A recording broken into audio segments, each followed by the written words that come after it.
Vous écoutez Servez-vous, première chaîne de podcast spécialisée dans les services à la personne.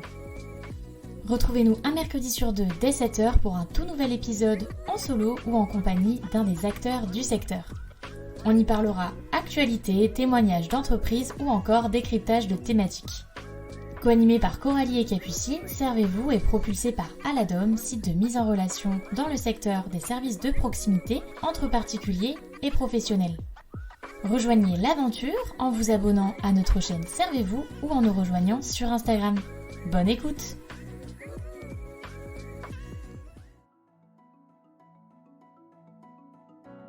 Face aux difficultés de recrutement et aux évolutions des critères des candidats, Laetitia Buisson, directrice réseau national, nous partage le tournant qu'a pris Confiez-nous afin de répondre à ces nouvelles mutations. Dans un secteur souvent qualifié de secteur en tension, elle témoigne de son expérience, de sa vision et nous donne son opinion sur cette nouvelle génération de candidats. Alors enchantée Laetitia. Enchantée, Coralie, je vous remercie de me recevoir pour cet échange aujourd'hui. Le plaisir est partagé. Alors avant d'aller plus loin, on va faire comme j'ai l'habitude de faire, c'est-à-dire que je vais vous laisser le micro pour vous laisser vous présenter. Donc voilà, si vous pouvez brièvement nous dire un petit peu qui vous êtes afin que nos auditeurs en sachent un petit peu plus sur vous. Oui, alors je vais faire une brève présentation. Donc moi, en fait, à l'origine, je suis travailleuse sociale depuis 25 ans maintenant. Et il y a quelques années, j'ai décidé d'entreprendre dans le service à la personne notamment. Et donc, j'ai rejoint le réseau Confiez-nous en tant que franchisée en 2014. Donc aujourd'hui, j'ai toujours mes structures de service à la personne en Haute-Vienne, mais ces structures sont gérées par une équipe administrative formidable qui gère le quotidien. Et moi, j'assure, on va dire, un pilotage un peu plus lointain de ces structures et surtout un pilotage financier, puisque j'ai eu l'opportunité, depuis 2020, de réaliser des missions de direction sur le réseau Confiez-nous, effectivement, mission de direction que je fais en collaboration avec mon homologue, Monsieur Ferreira, qui est situé en Normandie. Donc, nous gérons tous les deux aujourd'hui la direction de ce réseau national. Merci pour cette petite présentation. Donc justement, avant de rentrer un peu plus sur le sujet même de l'épisode qui va plus être orienté sur le recrutement, etc., on va d'abord échanger sur le réseau Confiez-nous. Est-ce que vous pouvez nous présenter un peu plus le réseau, son fonctionnement global, la mission un petit peu que vous portez? Alors, Confiez-nous donc est un réseau national de franchise de services à la personne. Donc aujourd'hui, notre activité est vraiment orientée sur l'aide à la personne, enfin l'aide aux particuliers. Par cela, nous n'entendons pas que les personnes dépendantes et handicapées, parce que souvent le service à la personne est identifié pour les personnes dépendantes, mais pas que, puisque quand nous ouvrons des agences, celles-ci sont tout d'abord ce qu'on appelle déclarées pour faire des activités auprès des actifs notamment, du ménage, du repassage, du jardinage, etc. Ces activités sont ouvertes à tous les publics. Et puis, nous avons aujourd'hui des franchisés qui ont également ce qu'on appelle une autorisation et ou un agrément. Donc, une autorisation pour plutôt intervenir dans le cadre du maintien à domicile des personnes dépendantes, ou un agrément pour intervenir plus tôt auprès des enfants de moins de 3 ans et des mineurs handicapés. Donc là, aujourd'hui, c'est vrai que le panel est très large au niveau de notre proposé, un panel très large d'activités au domicile des particuliers. Et est-ce que du coup, avant, d'aller vraiment plus loin dans la thématique, de l'épisode, est-ce qu'il y a une vision, et des valeurs que vous portez vraiment à l'échelle, du réseau et que vous pourriez là verbaliser en quelques mots? Oui, alors notre valeur principale, c'est souvent pour ça aujourd'hui que les franchisés viennent vers notre réseau. C'est ce qui est mis en avant au travers des différentes interviews que nous pouvons avoir concernant ces chefs d'entreprise qui nous ont rejoints. La première des valeurs est bien celle de la valeur humaine et de la relation humaine. Effectivement, pour travailler dans ce secteur d'activité, c'est bien une des valeurs principales et que nous retrouvons bien évidemment auprès des chefs d'entreprise, mais également des différents collaborateurs qui vont rejoindre des différents chefs d'entreprise dans leurs agences, que ce soit au niveau de l'équipe administrative, l'équipe de terrain, tout simplement. Si je m'intéresse aux valeurs et justement à la vision de Confiez-nous, c'est parce qu'on sait que désormais, ce sont des éléments qui comptent dans l'esprit des candidats ou même des clients. Aujourd'hui, on sait que beaucoup d'entreprises rencontrent des difficultés de recrutement et principalement dans le secteur des SAP. Il y a beaucoup de facteurs en fait qui ont fait que les choses ont changé. Est-ce que vous, c'est un constat que vous avez fait? Et comment justement vous avez surmonté ces difficultés-là? Enfin, comment vous avez abordé un petit peu tous ces nouveaux obstacles, on va dire? Oui, vous avez complètement raison, Coralie. Sujet très intéressant et d'actualité, je confirme, le recrutement. Donc, nous avons Mhm. toujours besoin de recruter, effectivement, dans le service à la personne. Alors, si on fait un état un peu historique du recrutement, moi, il y a 25 ans, j'avais des piles de CV à l'époque sur mon bureau et je choisissais effectivement la personne qui allait rejoindre éventuellement mon équipe. Aujourd'hui, les choses ne sont plus de la sorte. On ne reçoit plus des piles de CV comme ça pouvait se faire il y a 20-25 ans. Effectivement, aujourd'hui, il a fallu revoir les choses. Alors, je pense que l'élément déclencheur de notre façon de revoir les choses a été la crise sanitaire. Cependant, ce n'est pas la seule chose qui nous a fait revoir notre méthode d'approche. Je pense que les mœurs ont changé. Aujourd'hui, les gens ont peut-être plus la même approche du travail. On avait senti ça quand même un petit peu avant la crise sanitaire. Puis cette crise a redéfini les choses, c'est-à-dire que le travail, effectivement, il est important pour avoir un salaire, on est tous d'accord. Cependant, aujourd'hui, les salariés veulent aussi avoir du temps pour eux. Le travail est important, mais avoir du temps pour soi est important aussi. Et donc, l'objectif, dans notre secteur d'activité, qui demande, c'est vrai, une implication relativement importante parce qu'on est sur des créneaux horaires qui peuvent être très vastes, notamment dans l'activité de maintien à domicile. On peut être amené à avoir des prestations tôt le matin, tard le soir. Donc l'objectif pour attirer ces salariés qui ont eu raison à un moment de dire aussi, moi j'en ai peut-être un peu marre d'avoir un planning qui est coupé sans arrêt, etc. Je voudrais avoir un peu plus de temps pour moi et donc travailler moins. C'est les écouter, les recevoir, en leur demandant de nous expliquer ce qu'ils attendent en termes de disponibilité, indisponibilité, et puis voir ensemble quelles règles du jeu, entre guillemets, on met en place pour trouver un accord entre nos besoins et les leurs finalement, et leur proposer un contrat qui correspond aussi au respect de leur vie privée. Et pour vous, du coup, aujourd'hui, vous diriez que les critères des candidats, ils ont changé et que c'est fondamental d'adopter une autre stratégie sans forcément parler là du réseau de Confiez-nous. En tant que professionnel, pour vous, c'est impensable de garder les codes d'avant, on va dire? Oui, je pense que votre remarque est très, très bien formulée.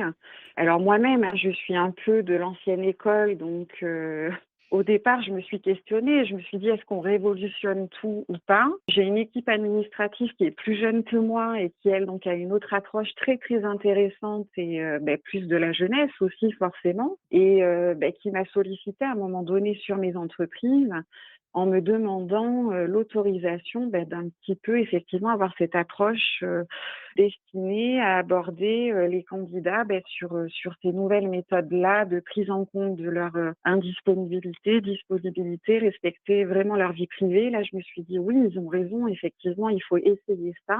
Et ce qu'on constate aujourd'hui, c'est que, alors pas que chez Confiez-nous effectivement, mais les chefs d'entreprise qui ont pu en réalité adopter cette stratégie qui en soi n'est pas mauvaise, je pense que même c'est très intelligent et très bon, n'ont pas forcément de problème de recrutement aujourd'hui. Moi-même, dans mes agences, je n'ai pas de problème de recrutement aujourd'hui. Alors oui, c'est toujours à flux tendu, je ne vais pas dire que ce n'est pas à flux tendu, mais ça l'a toujours été. En tout cas, nous ne sommes pas dans une situation plus compliquée qu'on l'a connue il y a quelques années. Aujourd'hui, je pense que dans notre activité, il est important pour nous de travailler notre marque employeur et de mettre en avant ce que nous pouvons proposer à un candidat. Il faut que notre entreprise, nous puissions en quelque part la vendre au candidat. Ouais, c'est ça, c'est un petit peu la question que j'allais vous poser. Quelles sont du coup les actions que concrètement vous avez mis en place et que vous continuez de mettre en place? Là, je pense à de l'accompagnement, et cetera. Comment peut-être de nouvelles façons de faire a changé, le quotidien et comment ça se passe, pour Confiez nous? Mais en réalité, ce qui se passe, c'est qu'auparavant, quand, il y a quelques années, on a tous été pareils en tant que chef d'entreprise. On se disait: «Voilà, j'ai un planning, de prestations, à faire du lundi au vendredi ou du lundi au dimanche avec tel jour de repos, de telle heure à telle heure et cetera. Je veux quelqu'un pour ce planning-là». Aujourd'hui, on ne peut plus faire ça. On ne trouvera pas quelqu'un pour ce planning que nous avons élaboré. Par contre, nous allons recevoir des candidats avec leur planning à eux de disponibilité et nous allons faire notre planning à nous au travers de leur disponibilité à eux. C'est la première chose, hein. Aujourd'hui, quand on reçoit un candidat, on va vraiment l'écouter sur ses disponibilités. On va mettre en place ce qu'on appelle chez nous les règles du jeu de notre marque employeur. Donc, on passe un accord sur ces heures-là au travers d'un contrat, bien évidemment, hein. La personne s'engage à travailler sur ces jours et ces heures-là. Et ce que j'ai pas pu caser dans son planning à cette personne, je vais aller chercher un autre candidat qui va pouvoir venir compléter les autres besoins que je n'ai pas pu mettre dans son planning à cette première personne. Donc ça, c'est une chose déjà. C'est respecter aujourd'hui, je dirais, les règles du jeu qu'on met ensemble sur les jours et les horaires. Parce que si demain, je me mets à modifier le planning et que je fais travailler cette personne sur des créneaux horaires que nous n'avons pas définis dans nos règles du jeu, forcément, en termes de fidélisation, ça va être compliqué, ce qui est totalement logique, hein. L'avantage que nous avons, c'est que pour nous aider au quotidien à gérer cette partie-là, on travaille notamment avec le partenaire Xelia qui a des logiciels informatiques et notamment Ximi, qui nous permet par exemple réellement de bloquer les plages horaires sur les plannings des salariés pour qu'on ne soit à aucun moment tenté d'aller mettre une prestation sur une indisponibilité. On ne peut pas aller planifier sur une indispo. Donc, on a quand même cet outil très performant pour nous permettre de ne pas faire cette erreur-là et de ne pas aller dans le conflit non plus. Donc ça, c'est le premier point. Et puis après, aujourd'hui, on prévoit aussi des temps hebdomadaires ou tous les 15 jours, ça dépend des situations de chacun, mais avec chaque salarié en tout cas, pour vraiment refaire le point sur le suivi des prestations, son contrat de travail. Est-ce qu'il y a besoin de changer quelque chose? Le salarié, à un moment donné, sait que le dialogue est ouvert. Si lui-même a besoin de changer au niveau de ses horaires de travail, est-ce qu'il va augmenter son contrat, le diminuer, etc. On est vraiment dans un suivi et une écoute de proximité. Pour nous, aujourd'hui, c'est la base qui en revient finalement à nos valeurs initiales que sont bien la relation humaine notamment. Ouais, là, ce que je retiens un petit peu, c'est que on sent que du coup, au cœur de cette approche-là, on a vraiment, une écoute qui est transverse, du coup, qui est vraiment, Oui, envers le candidat et c'est vraiment ça. une volonté de s'adapter, à lui, en étant bien sûr, évidemment, conscient que, la personne doit faire, la part de son travail aussi. Mais il y a vraiment un climat de confiance, qui est, Exactement. instauré et respecté et je pense que du coup, le salarié derrière le ressent et a envie de faire bien les choses parce qu'il se sent aussi respecté et valorisé quelque part. Et complètement et ce qui est normal. C'est un métier où, effectivement nous avons, je le répète souvent parce que des fois et je pense que c'est peut-être moins, aujourd'hui avec, les années là qui avancent, mais souvent on a tendance à dire, et à séparer l'équipe de terrain et l'équipe des bureaux, alors qu'en fait c'est une seule équipe et on l'entend des fois dans le langage, extérieur, le bureau est contre le terrain ou le terrain est contre le bureau. Mais il faut arrêter ça en fait, c'est faux. Enfin, le bureau a besoin du terrain, le terrain a besoin du bureau. Donc on est effectivement dans une écoute complètement transversale. On n'est pas, dans l'idée de prendre des décisions de façon unilatérale et bien sûr, dans les 2 sens, on échange pour prendre des décisions ensemble, voir si on modifie les règles du jeu à un moment ou pas, si c'est possible ou pas. Et puis, d'ailleurs, ça me fait penser à un autre point sur lequel nous travaillons, énormément depuis ces dernières années, qui est celui de la sectorisation. Aujourd'hui, On sectorise les salariés, alors sauf s'ils ne le souhaitent pas, hein. Ça nous est arrivé que certains ne veuillent pas travailler près de chez eux. Ça nous est rarement arrivé, mais c'est arrivé. Mais si cela ne pose pas de problème, nous sectorisons le salarié, pas autour de notre agence, mais autour de son domicile, pour apporter vraiment un confort aussi géographique, économie de temps de trajet pour cette personne et donc de fatigue aussi. Parce que le trajet, c'est vrai que ça peut être très, très fatigant sur une journée comme ça quand on passe d'un bénéficiaire à l'autre. Et là, c'est vraiment la notion de comment je fais pour apporter de la qualité de vie au travail aussi. Pour résumer un petit peu tout ça, de par votre expérience et avec votre vision, personnelle mais aussi professionnelle, à votre avis maintenant, lequel est le critère le plus important désormais pour un candidat?